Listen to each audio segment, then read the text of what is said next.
Let's talk about the stack and tilt swing, and specifically the 10-word template, which breaks the swing down into 10 very simple words, 5 two-word concepts that allow the swing to be easily digested and understood by the user. And the first 2 words in the stack and tilt 10-word template are wait forward. So before we get into the detail of wait forward, let's just think about why those 2 words would be important and why they would be the first 2 words that are chosen in the 10-word template. And to do that, you have to think about the function of the golf swing. What is it that we're trying to do when we're hitting the ball? And when we're hitting the ball from the ground, there's a need to hit the ball first and the ground second. That's universally demonstrated by the game's best players. Hitting the ball first and the ground second ensures consistent, solid contact, which means your ball striking is going to represent good quality, good distance, and an ability to control how far you hit the ball. Conversely, the poorest golfers, if you're struggling with contact and consistency, don't hit the ball first and the ground second. They usually do it in the opposite order. They hit the ground first and then the ball second, or miss the ground completely. So the concept of wait forward speaks to the need to have the low point of your golf swing after the ball. We're going to talk about that at length today. There's a really interesting extract from the Stack and Tilt book that I want to read to you just before we get into the detail of this video. It's the very first line of the very first paragraph of the introduction, and it reads, "If all of the golf instruction books, videos and lessons from the last 100 years had taught people to keep their weight on their left side," which refers to the lead side for a right-handed golfer, the left side, to keep their weight on the left side and to swing their hands inwards, we would have generations of golfers drawing the ball instead of slicing. Golf would be a different game. Now that's a large statement to make at the beginning of a book, but I believe the facts to be true, that if golfers were taught to keep their weight more forward and there wasn't such an emphasis on a weight shift in the golf swing, every single golfer on the planet would be playing better golf. So there's some large statements there that need to be backed up, but I'm going to show you why I think keeping the weight forward throughout the entire swing is something that would help the vast majority of golfers. As we've already discussed, weight forward really speaks to the need to have the bottom of the golf swing far enough forwards so the club actually wants to bottom out further forward or after the golf ball. And in order to make that more likely to happen, having your weight forward is really necessary. There's no good golfer on the planet that hits the golf ball with their weight more on their back foot than on their front foot. So weight forward is really just describing this very basic concept that's demonstrated by all good golfers. Now, there is a problem when it comes to golfers being taught in their backswing to shift and move away from the target, which is often done under the pretense of creating power. It's not necessary. And not only is it not necessary, it's having a significant adverse effect on your ability to control this low point. Stack and Tilt would prescribe a backswing that's more centered. So as the golfer turns and tilts in the backswing, they're doing so around a more centered pivot.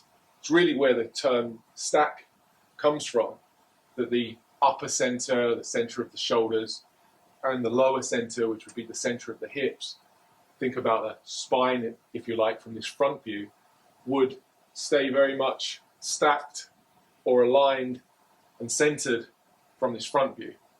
From down the line, you'll see that the inclination to the ground remains fairly constant, and we'll talk about that in a future 10-word video. But for now, we're going to stay with this front view, talking about keeping the weight forward. So start with 60% of your weight on the front foot by moving the hips a little bit forwards. I have more weight in my front foot than in my rear foot.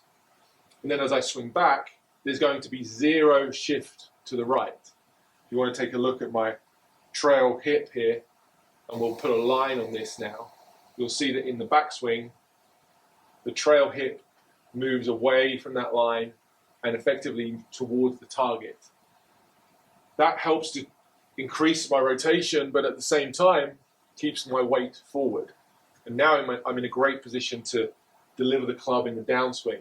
where I would continue to move the weight more forward. So as a checkpoint, we'll start at 60-40 on the left. We'll still be about 60-40 at the top, favoring the left side. And then progressively in the downswing, move the weight 70, 80, 90% to the front foot. And in the downswing, it's the transfer of the weight via the hip sway that allows the golfer to bottom out and hit the ground after the ball. That felt pretty good off the club face. There's a measurement on TrackMan that's in the corner of the screen there that actually measures low point. It's deciding and calculating whereabouts the lowest point of the swing occurs.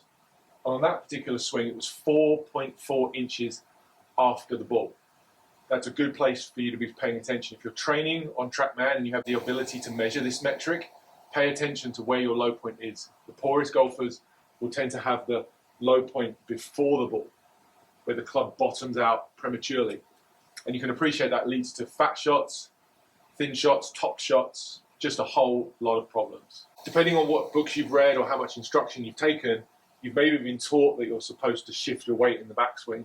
Let me go ahead and hit one of those with full swing, trying to get behind the ball or load up into my trail side.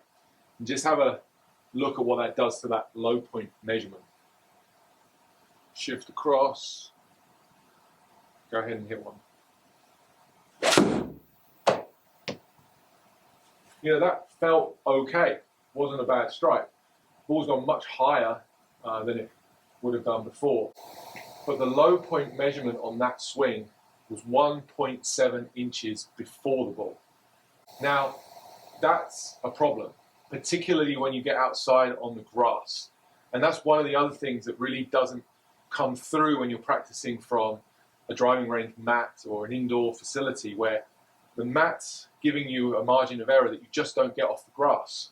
So 1.7 inches before the ball, outside in the real world, really means that club's probably going to bottom out just before the ball. That's a fat shot. That shot won't travel the distance that you're expecting it to, and that inconsistent ball striking is what's leading to your inconsistent scores. So what can you do if you want to practice this and improve your ball striking, which I'm sure you want to do? Well, you can actually do something straight away. You don't even need to go to the driving range and hit balls to improve this.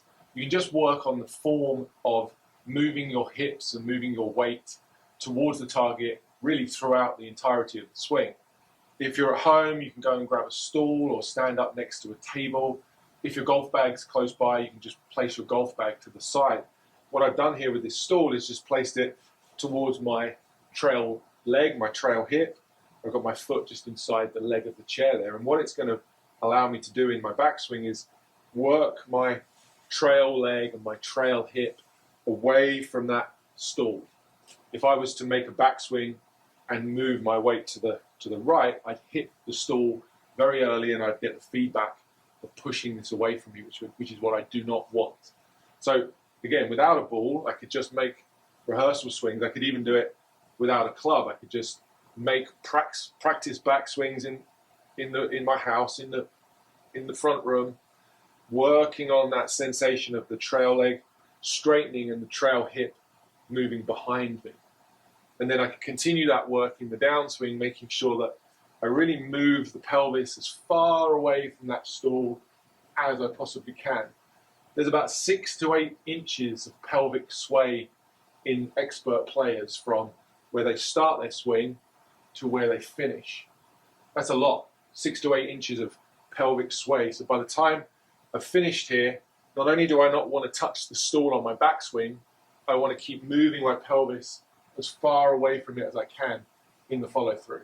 And then of course, once you've done that, if you've got this set up at the driving range with your golf bag, some obstacle just outside your trail hip, you can go ahead and hit balls, which will really emphasize and solidify the changes into your golf swing.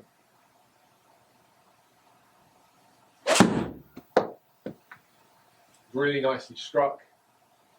5.1 inches after the ball. The low point's 5.1 inches after the ball. 4 to 5 inches with the 7-iron that I'm hitting here is pretty good.